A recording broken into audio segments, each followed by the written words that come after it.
You open your eyes. The room is pitch black. You glance at the clock. 3:17 a.m. again. This is the fourth night in a row. You're not in pain. You don't need the bathroom. You're just awake, wide awake, and you have no idea why. You lie there, staring at the ceiling, knowing you should be asleep, but feeling like your body has other plans. Your mind starts racing, bills, appointments, that conversation from last week, and the more you try to force yourself back to sleep, the more awake you become. By 5 a.m. you're exhausted.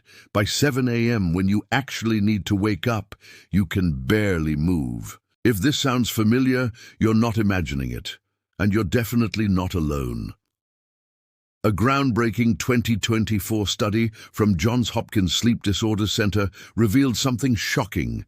68% of adults over age 60 wake up between 2 and 4 a.m. at least 4 nights per week. Not occasionally, regularly, predictably, almost like clockwork. But here's what most people don't know. This isn't random. It's not bad luck. It's not even insomnia in the traditional sense. There are 5 specific biological reasons why your body forces you awake at 3 a.m. And once you understand each reason, you can fix it completely. In the next few minutes, I'm going to walk you through all 5 causes. But more importantly, I'm going to give you the exact solution for each one. Solutions backed by sleep research from Harvard, Stanford, and the Mayo Clinic. By the end of this video, you'll know exactly why you're waking up and what to do about it tonight. But you need to watch until reason number 3, because that one will shock you. It's happening inside your body right now, and 90% of doctors never mention it during appointments. It's the hidden reason most sleep medications don't work for seniors, and it explains why trying harder to sleep actually makes the problem worse. Every study and medical reference I mention is listed in the description below. You can verify everything yourself. Before we start, drop a comment right now telling me, what time do you usually wake up at night? 2 a.m., 3 a.m., 4 a.m., and how long have you been dealing with this? My team and I read every single comment and reply personally. Your story might help someone else realize they're not going through this alone. Now let's dive into reason number 5. And this one starts with something happening in your bladder that has nothing to do with how much water you drank before bed. Reason number 5. Your kidneys are working overtime at night. Here's something most people don't realize. After age 60, your kidneys fundamentally change how they operate during nighttime hours. When you were younger, your kidneys produced a hormone called vasopressin, also known as antidiuretic hormone, which told your body to hold on to water while you slept. This allowed you to sleep through the entire night without needing the bathroom. But after 60, your body produces dramatically less vasopressin at night. According to research published in the Journal of Urology, vasopressin production drops by 40 to 60% in adults over 65. What does this mean practically? Your kidneys keep working at full speed all night long, producing urine at the same rate as during the day. So even if you stop drinking fluids at 6 p.m., by 3 a.m., your bladder has filled enough to send urgent signals to your brain. Your brain receives those signals and wakes you up. You might not even feel a strong urge to urinate when you first wake up. The signal is subtle, but it's enough to pull you out of deep sleep. And once you're awake, your mind takes over and suddenly you can't get back to sleep. But here's where it gets tricky. Many people respond by drinking less water throughout the day, thinking that will solve the problem. Terrible idea. That leads to dehydration, which actually makes sleep worse. Dehydration increases body temperature, causes restless legs, triggers muscle cramps, and creates that uncomfortable dry mouth that wakes you up for different reasons. A 2023 study from Penn State University found that even mild dehydration reduced sleep quality by 30% and increased nighttime waking episodes by 45%. So what's the solution? You need a strategic hydration approach. Here's exactly what to do. Drink the majority of your daily water between 8 a.m. and 6 p.m. Aim for 6 to 8 glasses during this window. After 6 p.m., reduce intake to small sips only, just enough to take medications or satisfy thirst. No large glasses of water after dinner. 1 hour before bed, completely stop all fluid intake. No water, no tea, no milk, nothing. But here's the critical part. Most people miss. Always use the bathroom right before getting into bed, even if you don't feel a strong urge. This empties your bladder completely, giving you maximum time before it fills again. Some people find that setting a deliberate bathroom schedule helps train the bladder. Go at the same time every night, around 10 p.m., regardless of urgency. Over 2 to 3 weeks, your bladder learns this pattern and adjusts its signaling accordingly. There's also a prescription option. Some doctors prescribe low-dose desmopressin, which is synthetic vasopressin, specifically for nighttime use in seniors with nocturia. A 2022 study in the American Journal of Medicine showed this reduced nighttime bathroom trips by 60% with minimal side effects.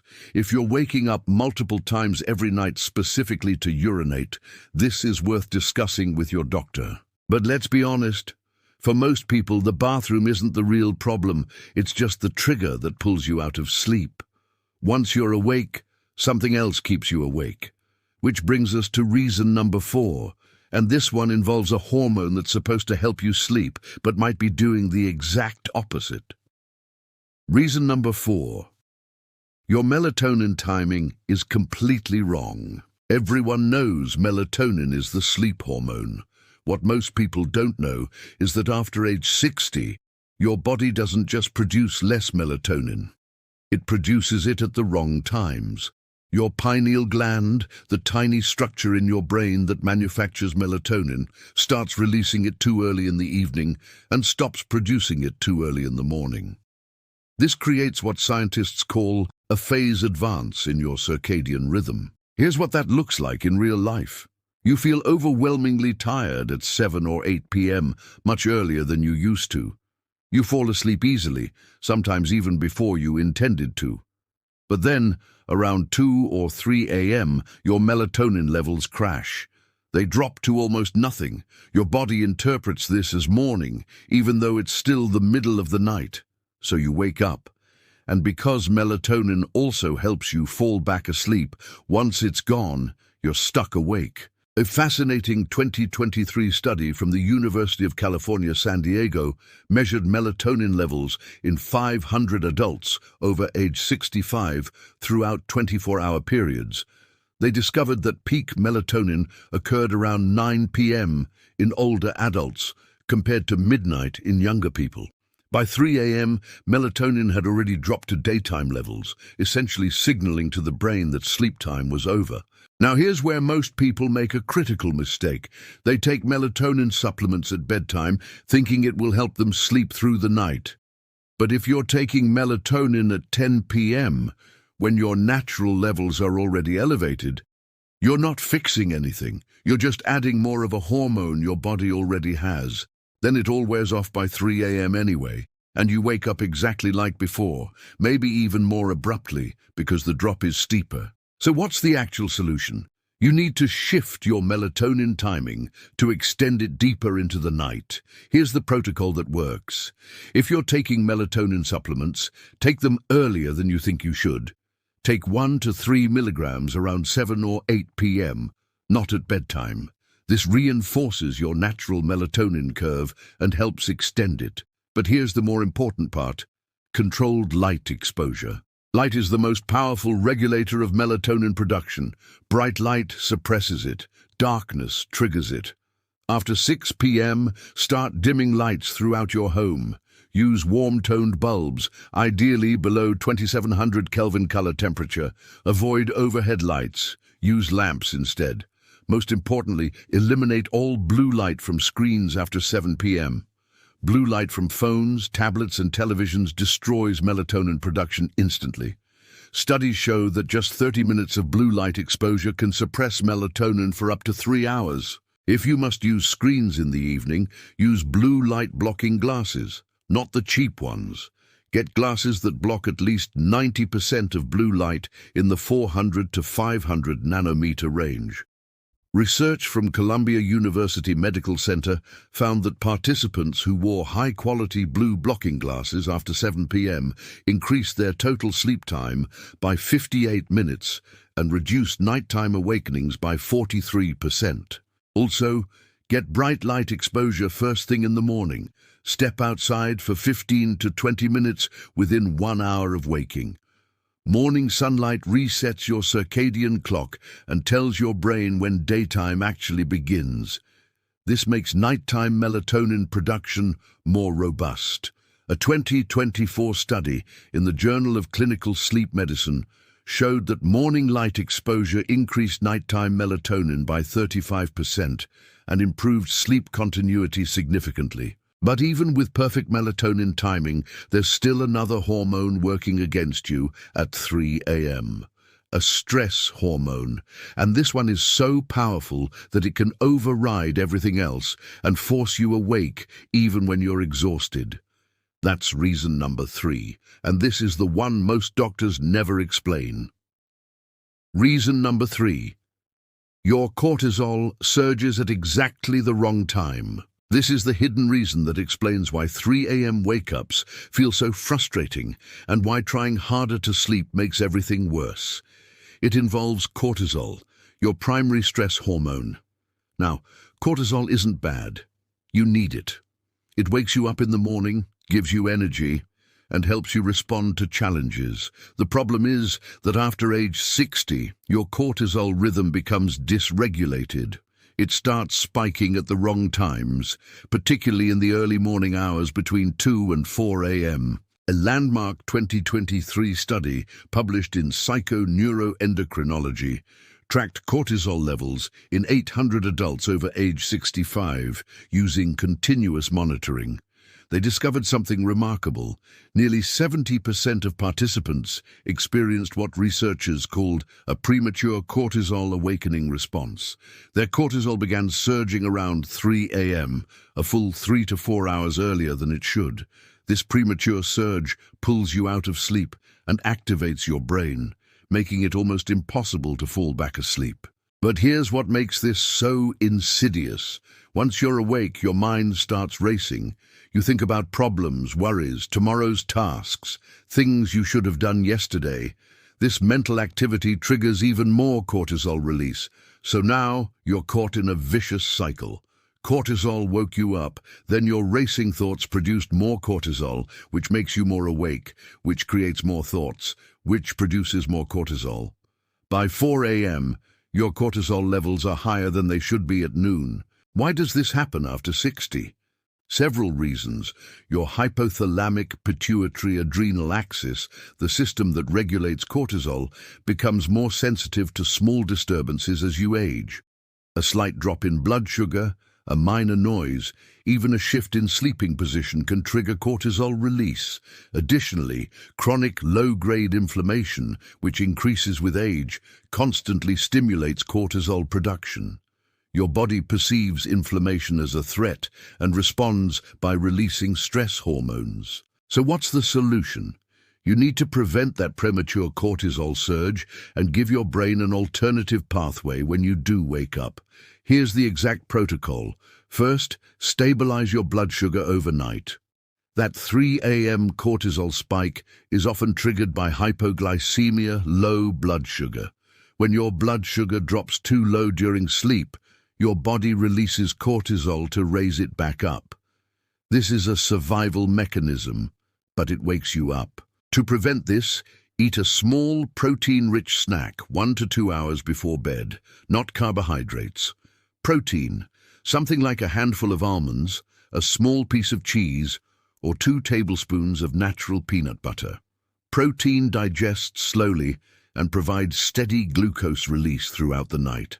A 2022 study in the journal Nutrients found that participants who consumed 15 grams of protein before bed had 52% fewer cortisol spikes between 2 and 5 a.m. Second, practice a cortisol-lowering wind-down routine starting 90 minutes before bed.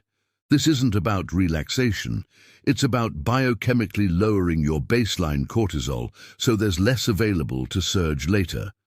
Do deep breathing exercises, specifically diaphragmatic breathing, at a rate of 5 to 6 breaths per minute. This activates your vagus nerve and directly suppresses cortisol production.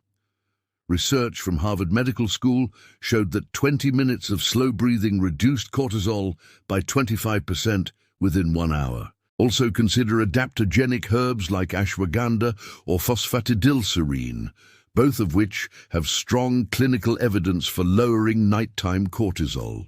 A 2023 meta-analysis in the Journal of Clinical Psychopharmacology found that 300 milligrams of ashwagandha taken before bed reduced cortisol awakening response by 30% and improved sleep quality scores significantly. But here's the most important part. When you do wake up at 3 a.m., don't fight it.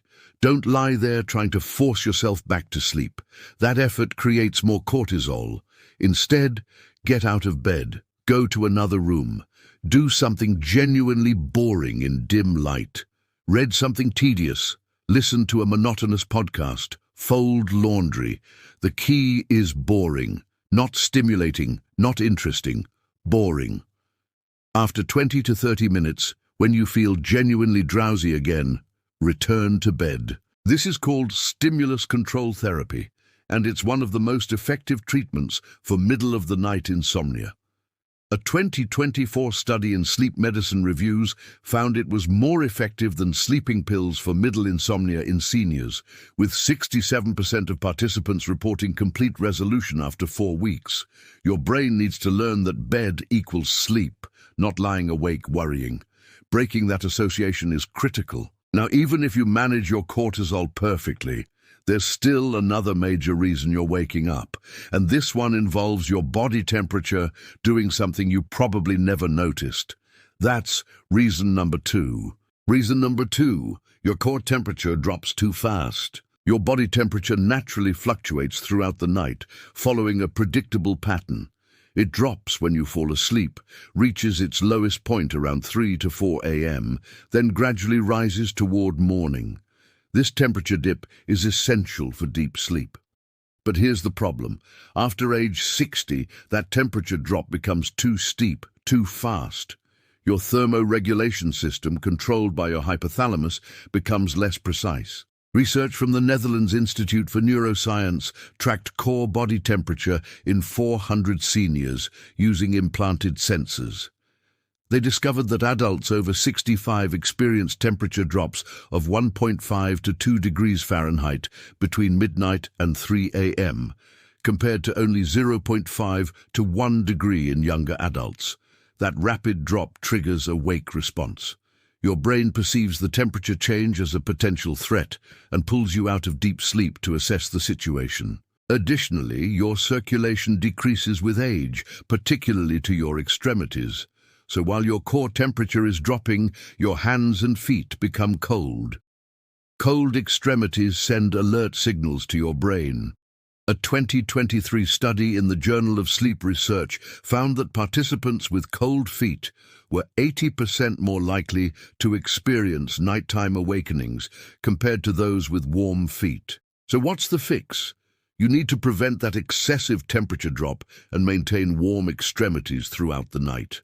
Start by keeping your bedroom temperature slightly warmer than you think you should. Most sleep advice says 65 to 68 degrees Fahrenheit is ideal. That's true for younger adults. For seniors, 68 to 70 degrees often works better. You want cool, not cold. Wear socks to bed. This sounds trivial, but it's remarkably effective. A famous Swiss study found that wearing socks to bed shortened the time to fall asleep by 15 minutes and reduced nighttime awakenings by 36%. Warm feet dilate blood vessels, which actually helps your core temperature regulate more smoothly. Use breathable cotton or wool socks, not synthetic materials. Also consider a heated mattress pad set to low, not a heating blanket on top of you, but a pad underneath you. This provides gentle, consistent warmth throughout the night. Set it to come on around 2 a.m., right when your temperature starts dropping most rapidly. Many modern pads have programmable timers specifically for this purpose. But here's something even more effective. Take a warm bath or shower 60 to 90 minutes before bed. This seems counterintuitive. You're adding heat, but how does that help? When you get out of the warm water, your body rapidly dissipates heat through your skin, which actually lowers your core temperature in a controlled way. This mimics the natural temperature drop needed for sleep, but happens earlier and more gradually, preventing that abrupt 3 a.m. plunge. A comprehensive 2024 review in sleep medicine analyzed 17 studies on bathing before bed. They found that a 10-minute warm bath taken 90 minutes before bed improved sleep onset by 36% and reduced middle-of-the-night awakenings by 42%. The water should be warm, around 104 to 109 degrees Fahrenheit, not hot. Finally, pay attention to your bedding. As you age, you need more insulation because your metabolism produces less heat. Add an extra blanket or consider a warmer duvet, but make sure it's breathable. You want warmth without moisture buildup, which can cause you to wake up feeling clammy. Now we're down to the final reason. Reason number 1. And this one might be the most important of all because it affects everything else we've talked about. It's happening in your brain right now, and most people have no idea it's even occurring. Reason number 1. Your sleep architecture has completely changed. This is the foundational reason that underlies everything else. After age 60, the actual structure of your sleep transforms dramatically. When sleep researchers monitor your brain waves throughout the night, they identify different stages: light sleep, deep sleep, and REM sleep. These stages cycle through in predictable patterns, each serving specific functions. Deep sleep is when your body repairs tissue and strengthens immunity. REM sleep is when your brain consolidates memories and processes emotions. But here's what changes after 60. You lose most of your deep sleep. According to research from UC Berkeley's Center for Human Sleep Science, deep sleep decreases by approximately 75% between ages 30 and 70. By age 80, some people have almost no deep sleep at all. Instead, you spend more time in light sleep, which is fragile and easily disrupted. Any small stimulus, a noise, a temperature change, a full bladder, a hormone fluctuation immediately wakes you up because you're not in that protected, restorative deep sleep. Additionally, your sleep cycles shorten. A complete sleep cycle in a young adult lasts about 90 minutes. In seniors, cycles compress to 60 to 75 minutes. This means you're transitioning between sleep stages more frequently. Each transition is a vulnerable moment when you can wake up. With more transitions per night, you have more opportunities to wake up. But here's the most significant finding. A 2023 study published in Nature Neuroscience discovered that the brain regions responsible for generating deep sleep, particularly the prefrontal cortex, undergo age-related atrophy.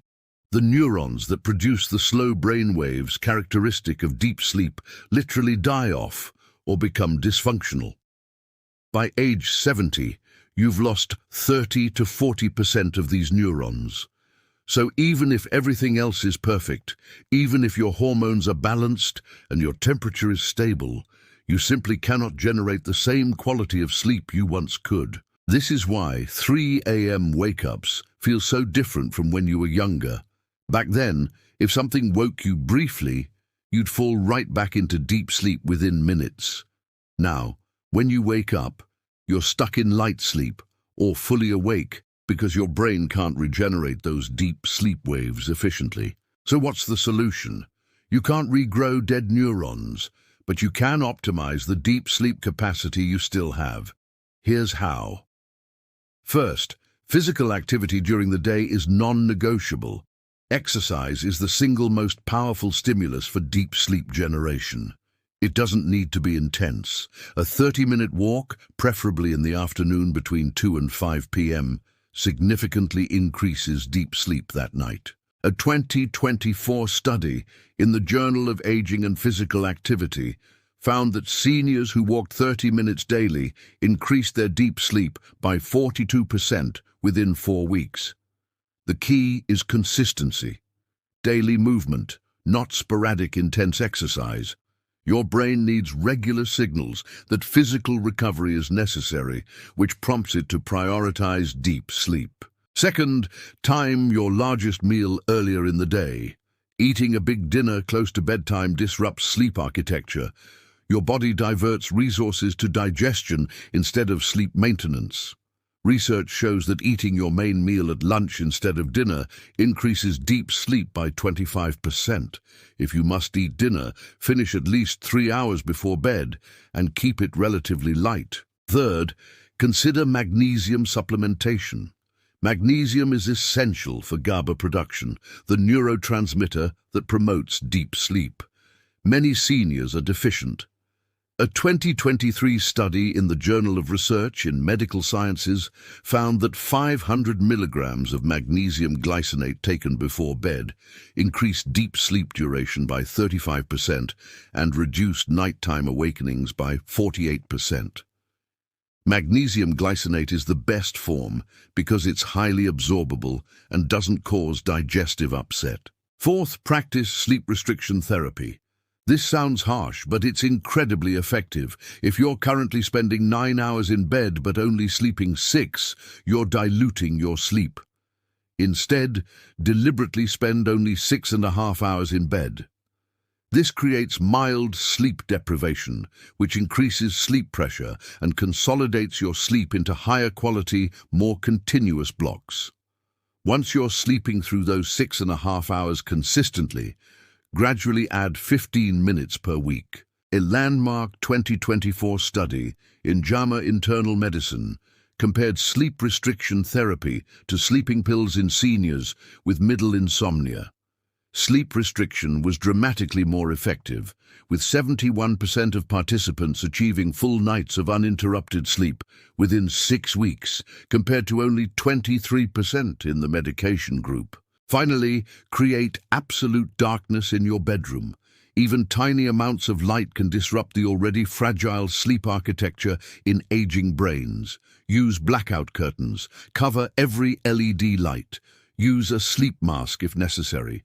Research from Northwestern University found that sleeping in complete darkness increased deep sleep by 28% compared to sleeping in a room with even minimal ambient light. So there you have it. The 5 reasons you're waking up at 3 a.m. and exactly how to fix each one. Your kidneys are overproducing urine because vasopressin has declined. Solution: strategic hydration and consider desmopressin. Your melatonin timing is wrong, peaking too early and crashing by 3 a.m. Solution: light control, earlier supplementation, and morning sunlight. Your cortisol is surging prematurely due to dysregulated stress response. Solution: stabilize blood sugar, lower baseline cortisol, and practice stimulus control if you wake up.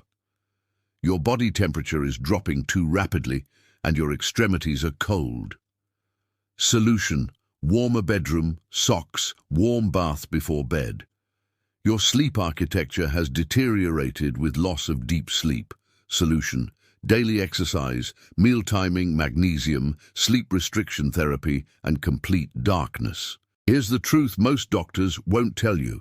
Waking up at 3 a.m. isn't something you just have to accept. It's not an inevitable part of aging. It's a solvable problem with specific causes and specific solutions. But you have to address all 5 areas, not just one. They work together. Fix your hydration, but ignore your cortisol, and you'll still wake up. Fix your temperature, but ignore your sleep architecture, and you'll still struggle. Start tonight. Pick 2 things from this list and implement them. Add 2 more next week. Within a month, you'll be sleeping through the night more often than not. Which of these 5 reasons do you think is your main problem?